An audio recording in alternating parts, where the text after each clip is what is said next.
이 아침 우리에게 주시는 하나님의 말씀 느헤미야 13장입니다.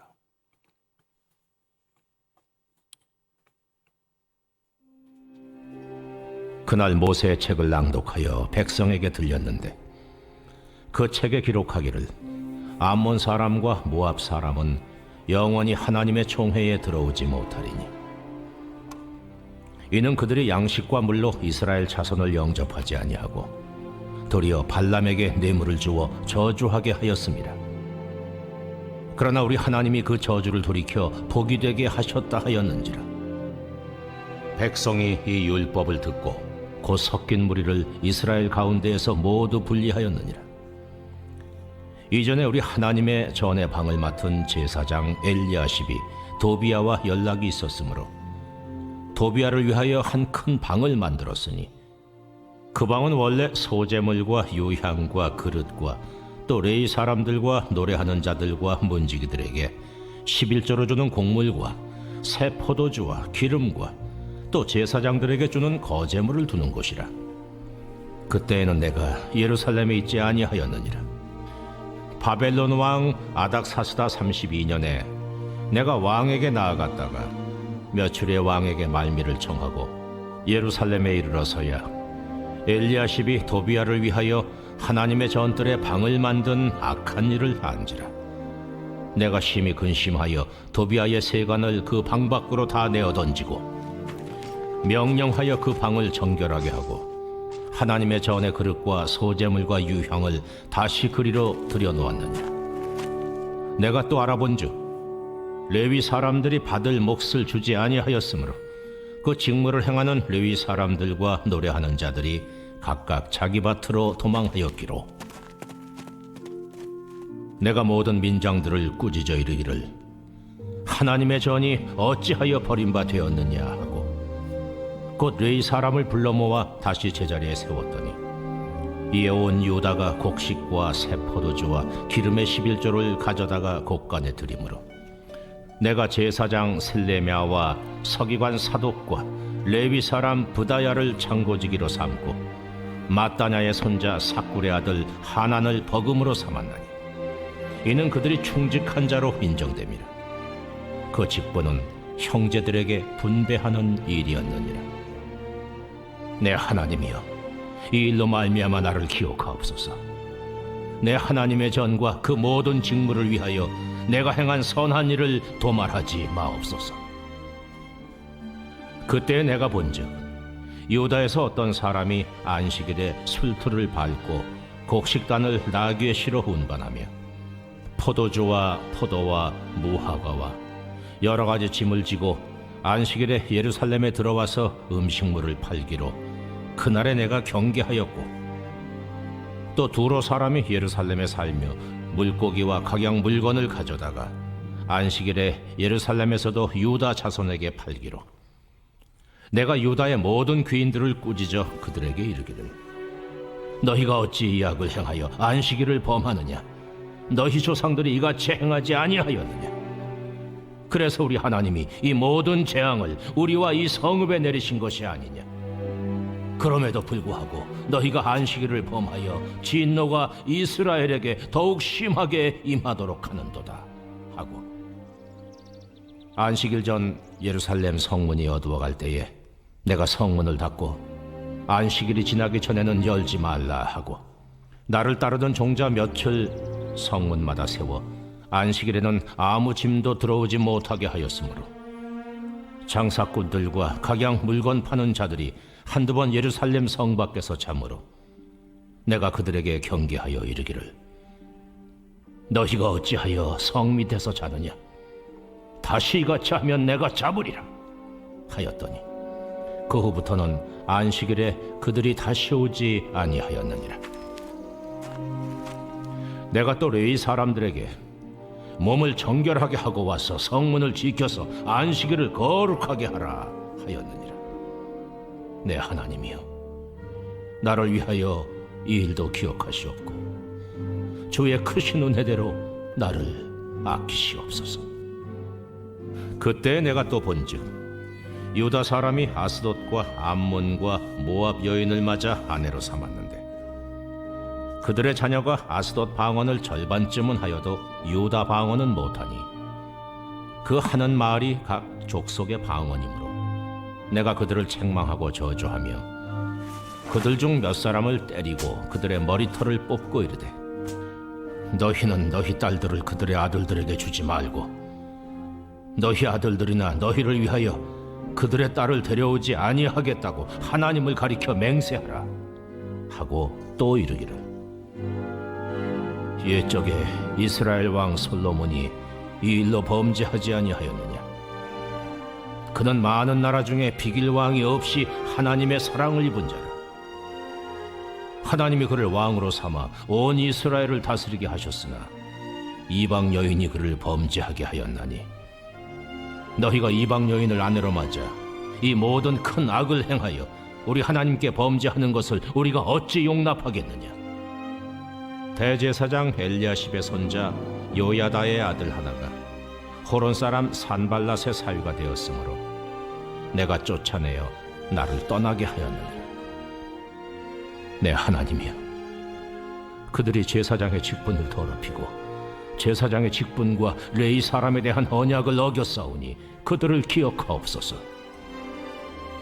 내가 이와 같이 그들에게 이방 사람을 떠나게 하여 그들을 깨끗하게 하고 또 제사장과 레위 사람의 반열을 세워 각각 자기의 일을 맡게 하고 또 정한 기한에 나무와 처음 익은 것을 드리게 하였사오니 내 하나님이여 나를 기억하사 복을 주옵소서. 아멘. 느헤미야 13장 오늘로써 느헤미야 전체가 마쳐지게 되는 마지막 장입니다. 느헤미야 13장은 시간적으로 역사적으로 조금 인터벌이 있습니다. 느헤미야가 성벽을 다 완성한 후에 그리고선 이제 아닥사스다 왕, 페르시아의 아닥사스다 왕에게 보고하러 다시 바벨론으로 돌아가게 됩니다. 그리고 거기에서 이제 왕과 더불어서 1년을 지내다가 다시 왕에게 간청해서 다시 1년 뒤에 이스라엘 총독으로 돌아오게 되는 시점이에요. 돌아와 봤더니 모든 것들이 다 엉망인 거예요. 그래서 느헤미야라는 이 지도자 한 사람이 있느냐 없느냐가 얼마나 중요한 문제인가라는 것을 다시 한번 우리에게 확인시켜주는 그런 부분이라고 할 수 있습니다. 13장 1절에 보면 그날 모세의 책을 낭독하여 백성에게 들렸는데 라고 하는 이 말씀은 어디로 이어져 있냐면 봉헌식을 드렸던 그날 12장에서 하나님 앞에 성벽 완성을 해나가고 난 다음에 봉헌식을 한 그날이에요. 그래서 그날 제일 먼저 이루어진 역사가 뭐냐면 모세의 책을 낭독하여 백성에게 들렸다. 사실은 봉헌식이 이루어지면 무엇을 해야 합니까? 하나님의 영광을 드러내기보다는 오히려 사람들, 일을 한 사람들, 족장들, 수고한 사람들이 다 있습니다. 46명의 족장들이 대표로 나서서 6.5km 정도, 6.4km 정도 되는 그 큰 성들을 완공을 했기 때문에 그들의 노고에 치하해야 할 것입니다. 그런데 느헤미야는 어떤 식의 방법을 잡고 있느냐면 모세의 책을 낭독하여 백성에게 들렸다. 가장 중요한 사건이 사람들을 치하하고 칭찬하기보다는 어떤 쪽으로 갔다는 거예요? 하나님의 말씀. 창세기, 출애굽기, 레위기, 민수기, 신명기까지죠. 이 모세오경이라고 하는데 모세의 책, 토라라고 합니다. 이 책을 낭독하여 백성들에게 들려주기 시작을 하였습니다. 그 책에 기록하기를 암몬 사람과 모압 사람은 영원히 하나님의 총회에 들어오지 못하리니 아마 이 부분이 신명기 쪽에 있는 말씀이라 생각이 되는데 이는 그들이 양식과 물로 이스라엘 자손을 영접하지 아니하고 도리어 발람에게 뇌물을 주어 저주하게 하였음이라. 그러나 우리 하나님이 그 저주를 돌이켜 복이 되게 하셨다 하였는지라. 백성이 그 율법을 듣고 곧 섞인 무리를 이스라엘 가운데에서 모두 분리하였느니라. 이렇게 시작하는 이 느헤미야의 개혁이 사실은 여기 모압과 암몬이라고 하는 것은 이스라엘에게 있어서는 사촌보다 더 가까운 이웃입니다. 이건 이웃이라고 할 수가 없습니다. 이 사람들은 참 가까운 사람들.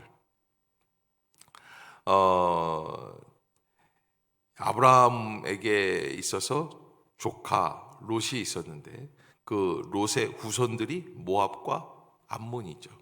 그러니까 이스라엘 사람과 별반 다를 게 없는 사람들이에요. 그들도 하나님의 약속을 붙잡고 갈대아 우르에서 하란 땅을 떠나서 그래서 약속의 땅 가나안 땅으로 들어왔던 사람들입니다. 그렇게 시작했던 사람들이 또 이스라엘 지경에 머물러서 그래서 저 남쪽 경계 밑에 함께 거주하고 있는 사람들이죠. 그런데 하나님께서는 오늘 말씀을 통해서 모압과 암몬 사람들이 영원히 하나님의 총회에 들어오지 못할 것이다 라고 하는 권면을 해 주신 거예요. 그래서 절대 섞이지 말게 하라. 왜냐하면 여러분 이 창세기를 가만히 보면은 출발은 같아요. 그런데 이 롯이 잘못하는 게 있습니다. 그게 뭡니까? 하나님의 약속의 땅에 거주하는 순간에 아브라함은 약속을 붙잡고 내가 좌하면 내가 우하고 네가 우하면 내가 좌할 것이다. 나의 선택은 하나님의 약속에 달려 있다. 이렇게 하는데 이 롯은 창세기 13장에서 자기가 거주할 땅을 차지할 때 어떻게 합니까? 눈을 들어 보매라는 부분이 있어요. 눈을 들어 보매. 자기 눈으로 확인하는 거예요. 그것이 바로 이 모압과 암몬의 조상 롯이 행한 일이에요. 그러니까 이 사람들은 어떤 것을 좋아하냐면 눈으로 보는 것을 좋아한다. 눈으로 보는 것을 좋아하는 게 아니라 지금 현상적인 모습들을 굉장히 따지는 사람들이다. 예를 들어서 잘생긴 사람하고 못생긴 사람하고 있다고 칩시다. 어떤 사람이 더 좋아요? 당연히 못생긴 사람보다는 잘생긴 사람이 좋겠죠. 이왕이면 다홍치마다. 그런데 선택할 때는 다릅니다. 선택할 때는 무엇을 선택해야 합니까?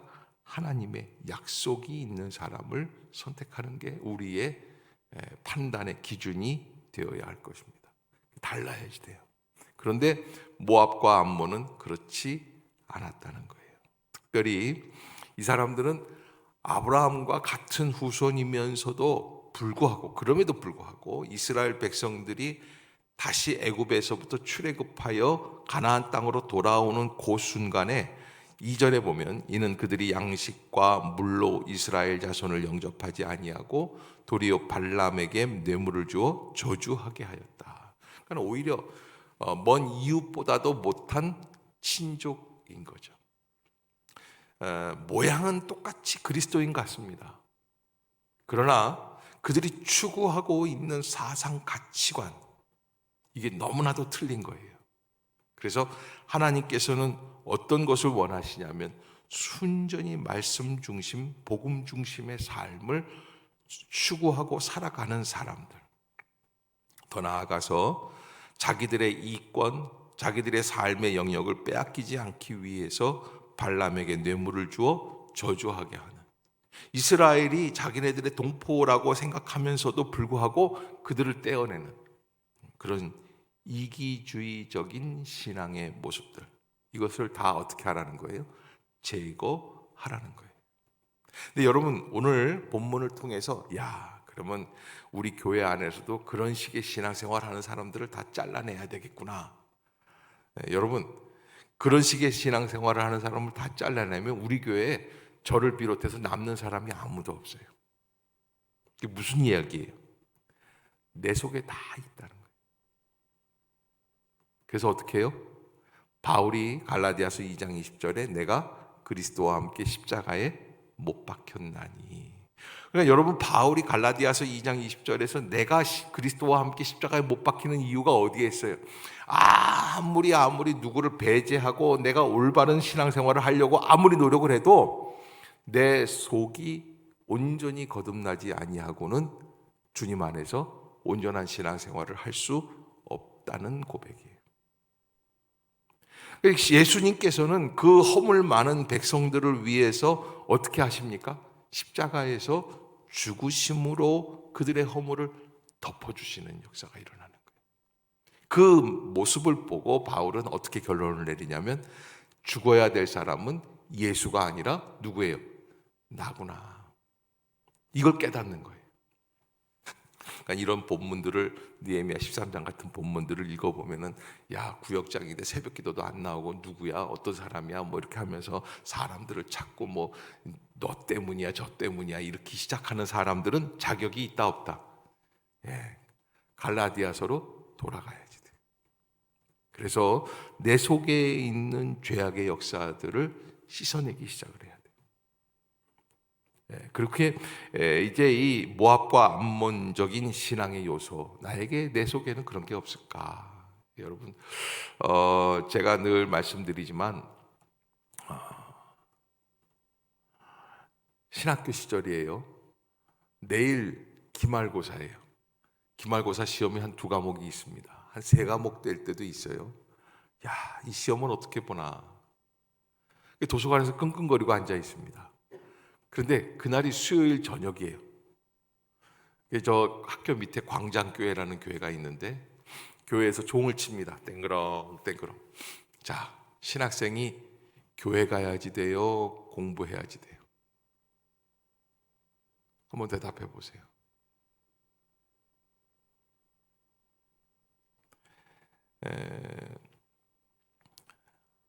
내일 시험은 누가 잘 볼까요?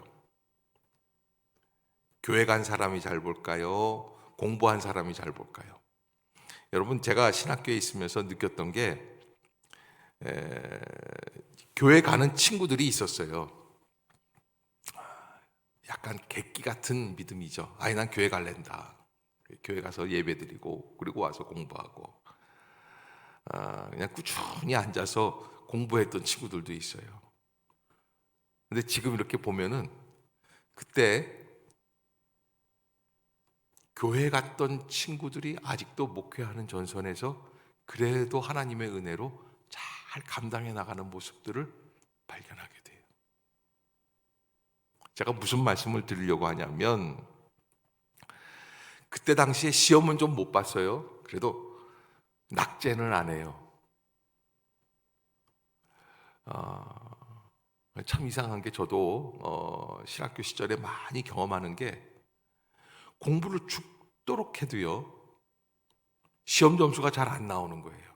그래서 제가 방법을 찾다 안 돼가지고 시험 보는 날 아침에도 조금 일찍 와서 기도를 하고 시험을 보기 시작을 했어요. 그랬더니 나중에 장학금이 나오는 거예요. 저도 이 방법을 찾는 게 몇 년이 걸렸어요.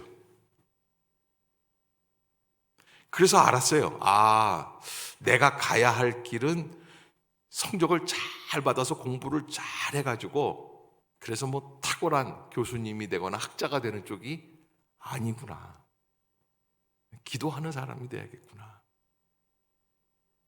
기도할 때 은혜가 있구나. 그러니까 다른 사람들은 괜찮아요. 근데 나는 그렇더라는 거예요.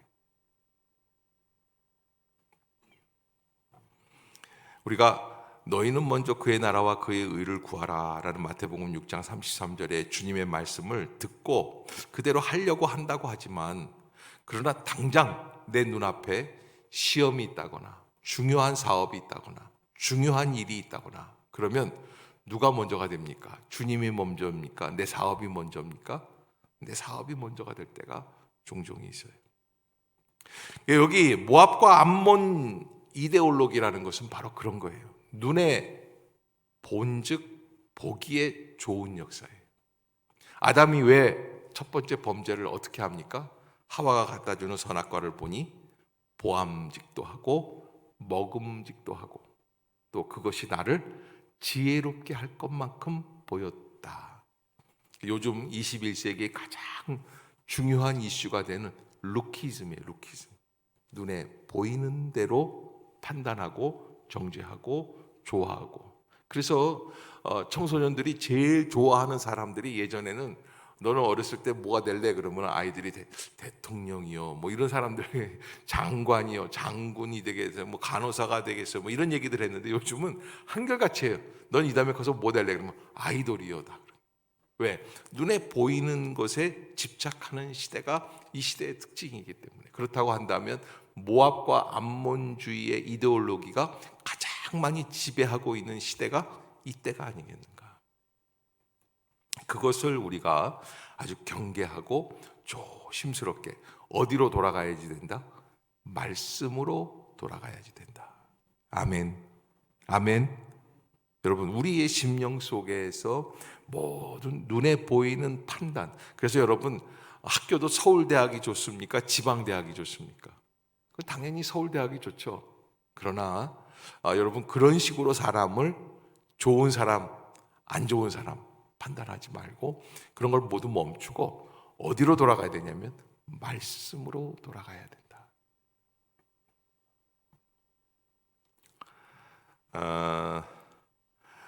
느헤미야가 없는 1년간 어떤 일들이 벌어지느냐. 4절에 보면 이전에 우리 하나님의 전에 방을 맡은 제사장 엘리야십이 도비야와 연락이 있었다. 도비야를 위하여 한 큰 방을 만들었으니 그 방은 원래 소재물과 유향과 그릇과 또 레위 사람들과 노래하는 자들과 문지기들에게 11조를 주는 곡물과 새 포도주와 기름과 또 제사장들에게 주는 거제물을 두는 곳이라. 그러니까 성전 자체가 하나님의 예배와 하나님을 높이는 일, 하나님이 영광되게 하는 일들을 다 제외하고 도비야라고 하는 방해꾼, 옛날에는 성벽을 쌓는 일에 방해했던 산발랏과 도비야와 같은 그런 사람들을 서로 긴밀하게 친해지니까 그 사람들에게 방을 주었다. 말이 안 되는 일들이 1년 사이에 벌어지는 거예요. 느헤미야 한 사람이 없어짐으로 말미암아 많은 구멍이 생기는 거예요.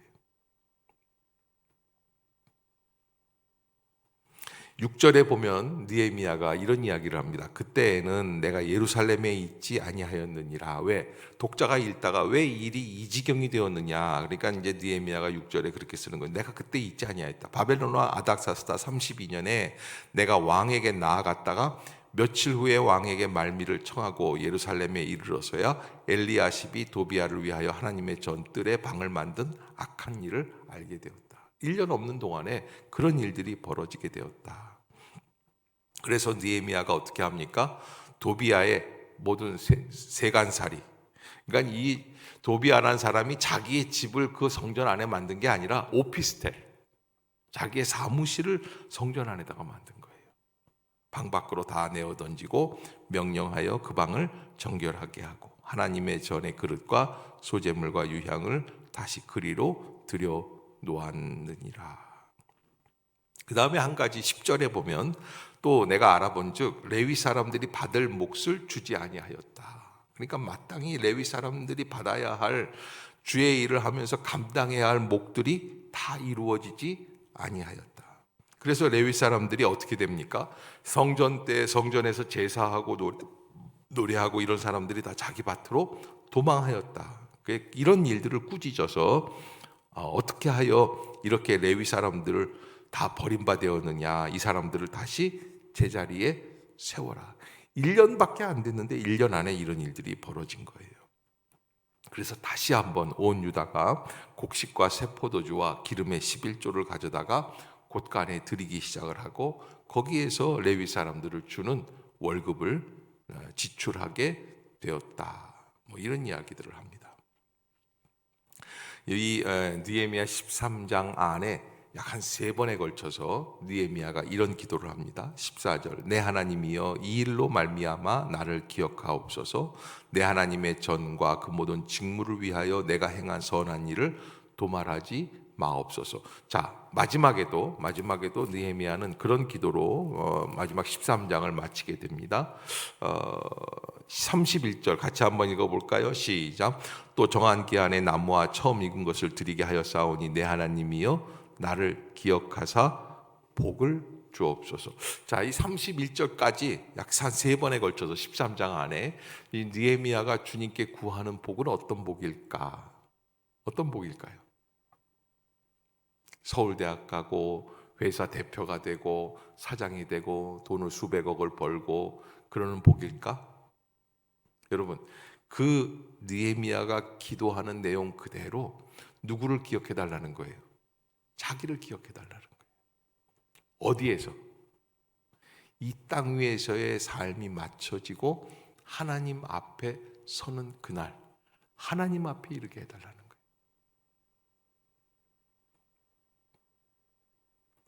거예요. 느헤미야는 지금 이 예루살렘에 와 있는 것 자체가 천국과 같은 바벨론의 생활을 포기하고 그리고 하나님을 위한 가치관 속에서 예루살렘을 선택하고 지금 돌아와 있는 거예요.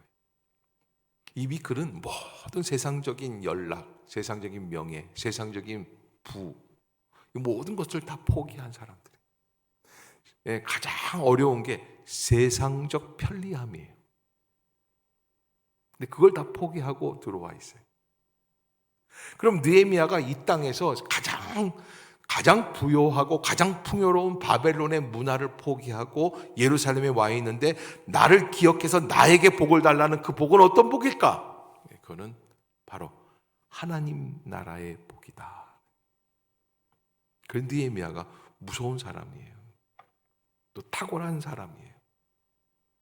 우리하고는 다른 더 높은 차원의 눈이 열려 있는 사람이다. 그냥 이 땅 위에서 얼마나 더 살고 얼마나 더 벌고 얼마나 더 잘 먹고 얼마나 더 잘 입고 얼마나 더 누리고 세상적인 것들이 아닌 하나님의 나라를 바라볼 수 있는 믿음. 산발라 도비아 같은 사람들은 어떻습니까? 세상 사람들이 누구를 인정하느냐? 모든 가치관이 어디에 있습니까? 사람들이 누구를 인정하느냐? 예수 그리스도께서 십자가에서 죽으실 때 누가 십자가에서 죽게 해달라고 요청을 했습니까? 대제사장? 로마 사람들? 아니요. 성난 무리들이. 우리가 이 사람들의 기준에 맞춰서 살아가는 사람들 치고는 제대로 될 수 있는 사람들이 없다는 거예요. 그런 요소들을 내 안에서 다 제거해야지 돼요. 지도자를 하다 보면 사람들에게 인정받기를 원하는 모습들이 너무나 많이 있어요. 사람들에게 인정받기를 원하는 거예요. 내가 실력자라는 걸 보여주고 싶은 마음들이 많이 있는 거예요. 구역장도 마찬가지예요. 교사도 마찬가지예요. 그러나 우리가 추구해야 할 것은 무엇이냐? 바로 하나님으로 만족하는 거예요. 그래서 오늘 이 13장에 나와 있는 느헤미야의 3번의 기도, 나를 기억하고 나에게 복을 달라고 하는 이 기도를 따라서 우리는 혹시라도 성과주의적인 신앙에 잘못 생각할 수 있습니다.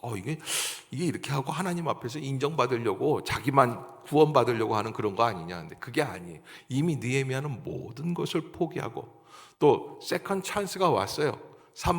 아닥사스다 왕에게 돌아갔어요. 거기서 그냥 아닥사스다 왕이 느헤미야를 좋아해서 머물게 하는 거예요. 있으라고 하는 거예요. 그래도 그걸 또 2번째 뿌리치고 다시 와 있는 사람이에요. 근데 그 사람이 하나님께 이런 일로 자기를 기억해 달라고 하고 자기에게 복을 달라고 하는 거예요. 우리가 구하고 있는 것하고는 정반대의 것을 추구하고 있는 신앙. 그게 뭐냐? 하나님 나라.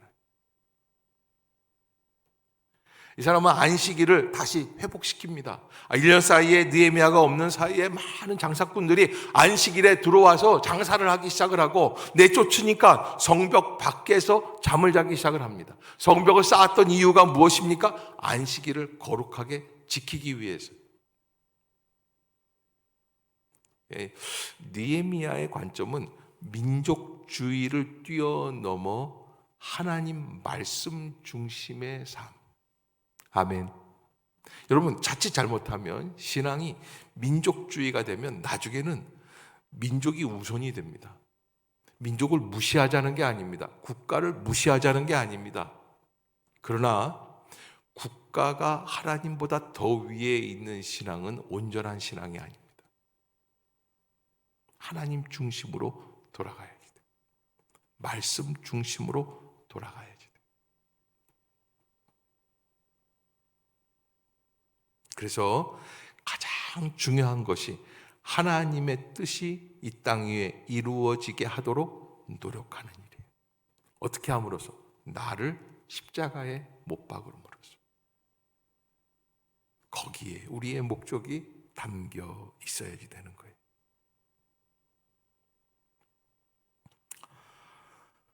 그렇게 오늘 11조를 회복시키고 성수 안식일 지키게 하고, 더 나아가서는 마지막에 제일 어려운 게 뭐였냐면 혼례했던 결혼, 모압과 암몬 사람들 뭐 이런 사람들과 아스돗 사람들, 이런 여인들을 맞이해서 아내로 삼았던 이런 혼합주의적인 신앙까지도 다 배제를 시키게 하고, 다 그들을 돌려보내고, 그리고 다시 돌아오게 하는. 그래서 25절에 보면 그런 사람들을 다 돌려보내는 이유가 어디에 있었냐면, 그들의 자녀가 오히려 모압과 암몬 방언은 해요. 그러나 유다 말을 못한다는 거예요. 엄마들이 이 유다 사람이 아니니까 그런 아이들을 가르칠 때 이방 나라 말로 하니까 이게 잘못된 것이다 이렇게 하고, 25절에 내가 그들을 책망하고 저주하며 그들 중 몇 사람을 때리고 그들의 머리털을 뽑고 이르되 너희는 너희 딸들을 그들의 아들들에게 주지 말고 너희 아들들이나 너희를 위하여 그들의 딸을 데려오지 아니하겠다고 하나님을 가리켜 맹세하라 하고. 그래서 하나님 중심의 신앙으로 다시 돌이키는 거예요. 여러분, 이런 신앙을 하려면 사회생활이 어렵습니까? 쉽습니까? 너무 어려운 거예요. 까다로운 거예요. 드디어 우리 교육자들 가운데도 저만 그런 게 아니라 우리 부교육자들도 이렇게 뭐 전도사님들도 물론이고 코로나 걸린 분들이 나오기 시작을 해요. 그래서 이런 분들이 이게 많이 나오기 시작을 하니까, 그래서 이제 운행도 중지를 시켰습니다. 여러분들이 좀 이해해 주시기를 부탁을 드리고요. 이렇게 하다가 보면, 근데 요즘 이 코로나가 또 안 걸리는 사람들은 대인 관계가 원활하지 못한 사람이라고 하는 평가가 있더라고요.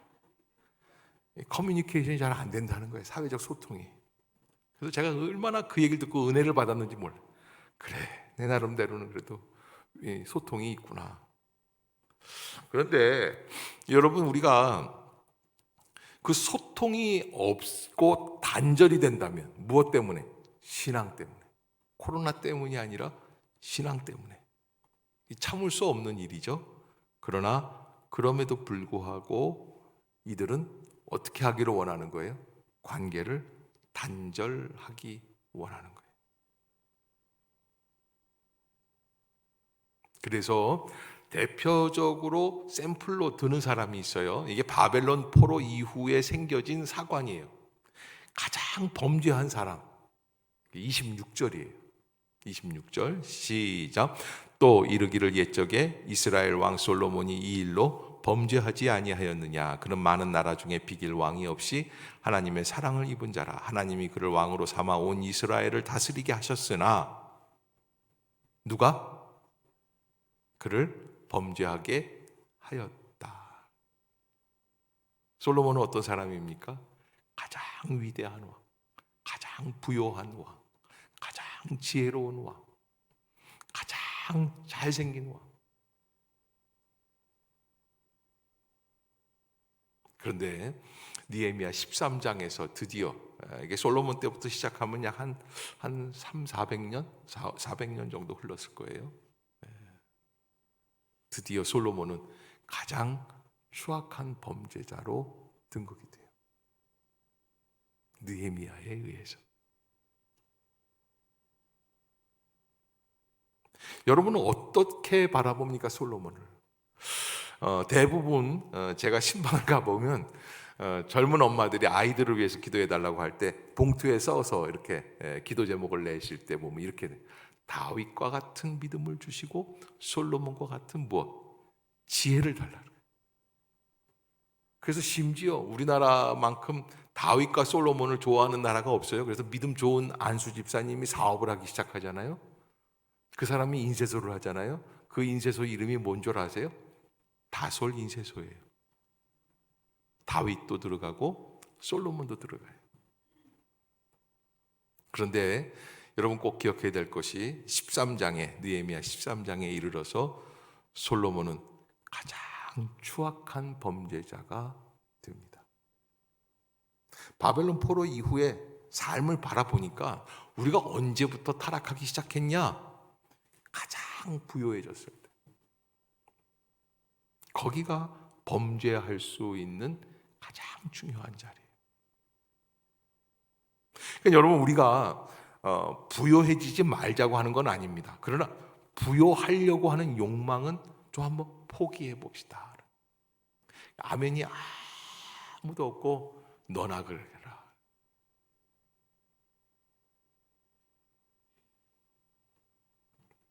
심지어 그 솔로몬이 뭐라고 기도를 했는 줄 아세요? 전도서에서 나를 부하게도 마시고 나를 가난하게도 마시고.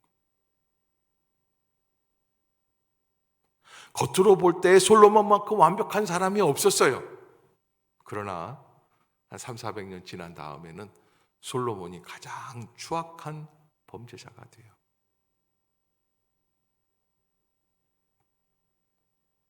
환경이 주어졌다고, 상황이 용납을 한다고 말씀을 벗어난 삶을 함부로 살아가지 마세요. 우리 중에는 이런 분들이 있어요. 목사님들 계시는데 목사님들 중에 비행기를 타지 않습니까? 비행기를 타면 이제 해외에 나가는 거예요. 근데 해외에 나갈 때 보면은 비행기에서는 뭘 주냐면요, 와인을 줍니다. 위스키도 줍니다. 그럼 비행기만 타면 와인, 위스키를 마시는 분들이 계세요. 한국에 있을 때 목회할 때는 겁나서 못 마셔요. 그럼 누구 때문에 못 마시는 게 그거? 사람들 때문에 못 마시는 거예요. 심지어 이제 독일 가면, 독일에 유학을 가지 않습니까? 독일 가면은 이게 맥주가 술이 아니라는 거예요. 음료수라는 거예요. 그래서 독일에서 유학하신 분들은 거의 맥주를 뭐 자유롭게 마시는 습관이 있었다는 거예요.